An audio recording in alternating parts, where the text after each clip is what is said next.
Good morning sa mga kasuki. Ito na yung mga pato ko, ready na ito. Sila. Yan yung mga pato ko. Tsaka yung iba na yung bibili ng manok, wala na akong manok. Para mapatunayan sa inyo, wala na po akong manok ha. Yung iba na makukulit dyan na sinabing may manok, wala na akong manok. Puro na lang pato kasi yung mga manok ko naubos. Lahat na patay yun. Mga sobra siguro 80 yung manok ko napatay. Kaya nag-stay na lang ako sa pato. Mas maganda kasi yung pato.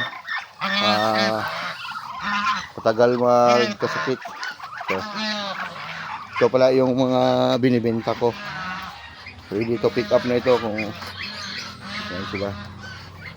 Puro to lalaki. Ito yung mga ready to pulutan na nila o pangulam. Ito sila. Binibenta. Ready to ano ito. Sino yung gustong bumili, pumunta na dito. Baka maunahan kayo. Okay.